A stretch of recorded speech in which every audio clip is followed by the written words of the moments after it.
as usual, use that raised hand feature, and we'll get to your questions. Daryl Bird, looks like you got the first one in. Go ahead. Yeah, Cal, we've been watching you do this for a dozen years now. I'm really curious this year with fewer games, getting your team to peak. Sometimes it's late February. You're going to run out of games where you get them to where you want. And your mindset, do you try to get offense and defense about 80% along, or do you say defense is okay, let's put all of our energy on offense and try to bring that side? Are there shortcuts you can take? Well, there are no shortcuts. There are no shortcuts in anything. But I'll say we, like every young team, not just ours, any inexperienced team that hadn't been together, big disadvantage, no summer, no fall. That's done. Okay, now you move on to where you're saying, here's where we are right now. The scary thing is what you said. We focus on winning time last 4 minutes. We focus on late clock, how we're playing, and you got to do it over and over and over. You got to spend time. And then what you do is you get away from all the defensive drills and things you're doing every day that I've done every year I've been here from the beginning of the year till April. We do them. Well, we've had to shortcut those a little bit because we got to get better offensively. Yesterday's practice, I stopped at least 10 times and asked the question, why didn't you shoot that ball? At least 10 times. Why did you not shoot that ball? Us passing up a good shot leads to a turnover or a worse shot. That we can't rebound. So we're working on that. How can we try to create some better opportunities, some earlier opportunities? We're trying to figure out that.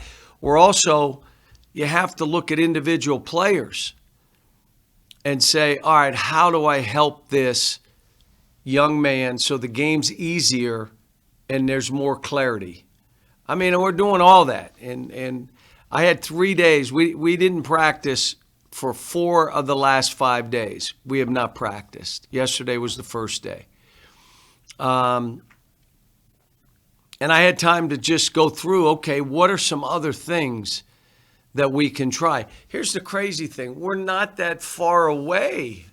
We're just not. But it's not my perception that's reality. It'll be their perception, which is why I said, let's restart. Let's reboot. Forget all this. Let's start anew. Let's be energized in what we do. And let's go from here. We got 9 games left. Let's go. I'm watching this team move to here, this team. We're not that far off. But it's not what I believe. And I keep telling them. It's what they believe. And again, like I said yesterday, they made me feel good because they had a terrific practice. Guys that had been struggling played better. It looked like they were a little bit refreshed. But it's hard. I mean, we're going from one practice in 4 days to boom, boom, and not get on a plane and let's go play a really good team on the road. It'll be a tough challenge, but you know, like I said, these kids are fighting. They're trying, and I just got to stay there for them. But I got to hold them accountable. Shoot balls. Well, I missed 5 in a row. Well, missed 10 in a row. It's on me. You got to shoot open shots. John Hale, go ahead, then Jerry. Cal, just what's your roster situation for tomorrow coming off the pause? Do you have everybody available for this game? If not, it won't be because of COVID. Go ahead, Jerry. Yeah, John, you've mentioned on several settings about not of passing up shots. Is that a confidence thing? Why do you think guys are passing up shots? I think it's three things. One is, like, you have to understand, like, I'll stop a practice when a guy is wide open and we throw a bad pass. Now tell me why you threw it above his head. Again, you've not been the kind of teammate that's more concerned about his shot than yourself. So you got to concern, he's open, give him one he can handle. The second piece is the shooter not being totally prepared to shoot, and instead of catching and shooting, he wants to dip the ball and take like a set shot. Well, these dudes are athletic and they're getting after you. And then the last thing is, this is not, and I'm trying to get them to be, you cannot worry about misses and makes, and you got to move on to the next. If we shoot an air ball or miss a shot, you look at the tape. That guy will pass up an open shot on the next one. Can't be that guy. And I keep telling him, just keep shooting. But creating better shots, having guys to be more catch and shoot guys, trying to define guys a little bit more. Here's how we need you to play for us and for you. This is when you're at your best, and this is when you help us win. Kent Spencer, go ahead, and then Kyle. John, we're about a month away from conference tournaments and whatnot. And there's growing, speculation that some teams who are shoo-ins for the NCAA tournament may opt out of conference tournaments. It seems like with COVID, things aren't going to be much different in about a month. What are your kind of thoughts on that? Well, first of all, I can promise you we won't opt out. That's not what I would do. And the second thing that I would tell you, that if the best teams in conferences opt out, the NCAA probably would come back and say, your winner is not going to be an automatic bid. And so why wouldn't we do it every year? The top 4 or 5 teams in our league just say we're opting out of the tournament so that we get one more team in. So I don't think that'll be the case. I think that either we'll all play or there will be a reason, and the reason would be the safety of the players and the coaches, that we wouldn't play. Somebody asked me about fans. I can't imagine that we'd have any fans, especially when you're rolling into the NCAA tournament. But maybe there's a way of doing it and keeping everybody safe, and but that would be my feelings on it. Go ahead, Kyle, then Larry. Cal, before my main question, just to clarify on John's, how many guys do you think you'll have available tomorrow night? And then just my actual question about Riley Welch is a guy you've mentioned a couple of times. Seems like he's earned your and some of the players' respect over the course of the season. And I just wondered how and why he's done that and what he's shown you as a future coach. I can't remember everything you asked, so let me talk about Riley. Riley is such a great teammate, has such a caring heart, has a basketball background, has a true mind for the game, that you have to understand he's been the point guard on the second unit, and I can't tell you how many times I've stopped practice to say to the other guards, did you see what he just did? Do you see how vocal he is? Do you see the pace that he's going with? And because of that, and I keep telling him, you're doing a great job. And I told him, his dad's a heck of a coach, NBA coach. I told him, you're going to be a better coach than your dad or me.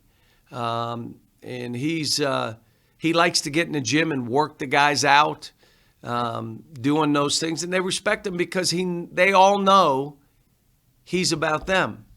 The stuff with Ben, shook him to his core. He and Ben were like 2 peas in a pod. And so, I've had to keep an eye on him a little bit. The emotional piece of all this for these kids, it's still there. I'm still addressing that. The environment, all the stuff that we're dealing with, he's dealing with as well. Riley is. Now, how many guys are you going to have tomorrow night? At this point, I don't know. But I think it'll be most of the guys. I don't think it's going to be like 5 guys or 6 guys. I think we'll have most of them. But there's nothing, as we speak right now, there's nothing COVID related. Guys, we got time for a couple more. Larry, we'll go to you, and then Jeff after that. John was just wondering whether you even know or not. Do your guys ever talk about any of them individually opting out? Do they talk about mock drafts? What kind of things do they spend with all this extra time just talking about? They say they don't, but you'd have to talk to them because I brought it up many times, man. You're putting too much on your shoulders. You're putting too much weight. I give the story of Emmanuel quickly to them all. He was not a draftable player after his freshman year.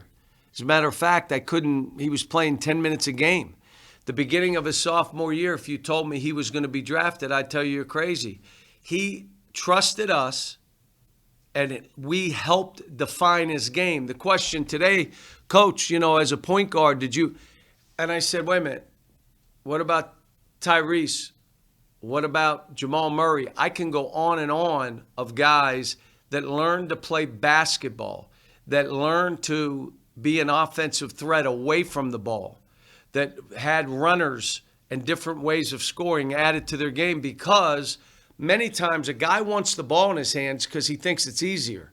I can make a play every fifth time down and I'm good.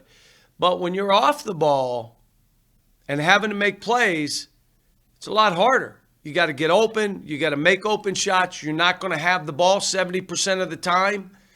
Now I've got to be that guy. So I'm trying to tell all these guys, take that clutter off your plate. Let's just worry about helping each other get better. We're not that far away. We're really not. And now it's just staying focused in the moment right now. But I'll be honest with you, Larry, it's hard for these kids. I tell them stay off the internet. How much they stay off, I don't know. I tell them that if you're going to go on, you got to read the bad and the good. You can't just try to read good. And that's why I tell them it's poison. All of it's poison. Stay away from it. All of them have really, this has been a hard road, and I respect them for what they've done and where they've gone and what they're trying to do under the circumstance. And I'll just give you one. Still, the Georgia game, and my hat's off to Georgia. They did what they had to win the game at the end, but we gave one away and an out-of-bounds play after a timeout, okay. But they had a scrum after the game like that was a national championship game. That's what it is every game these kids play.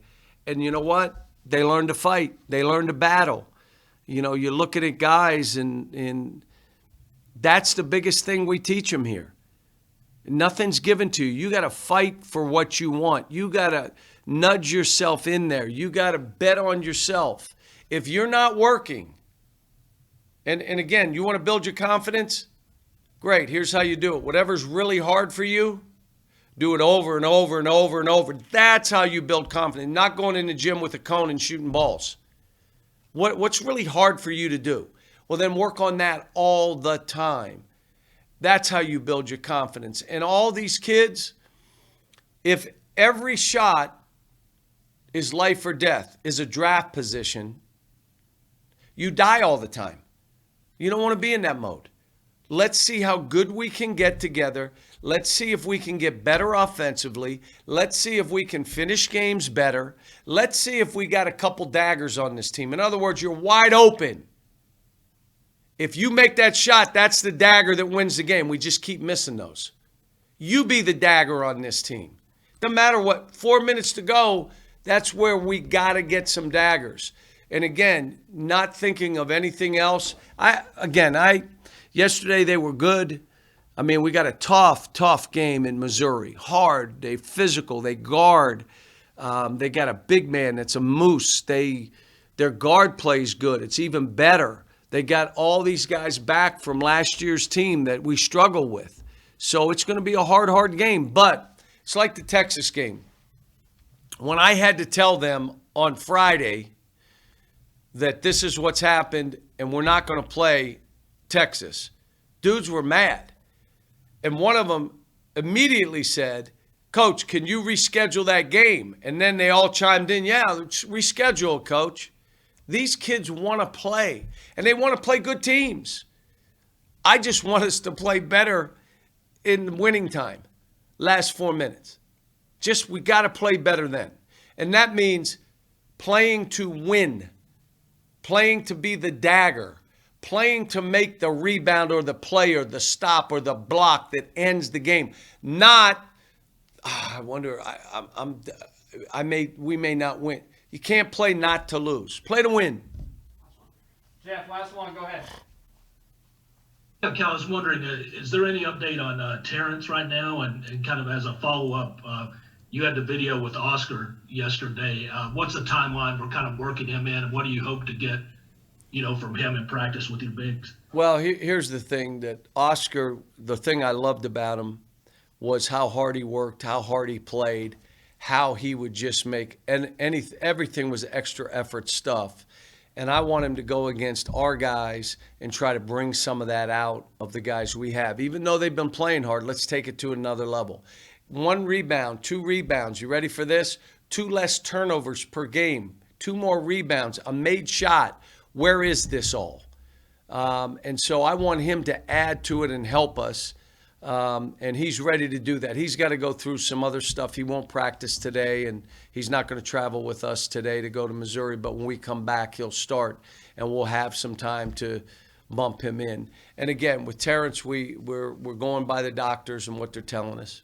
All right, guys, we'll end it there. We'll have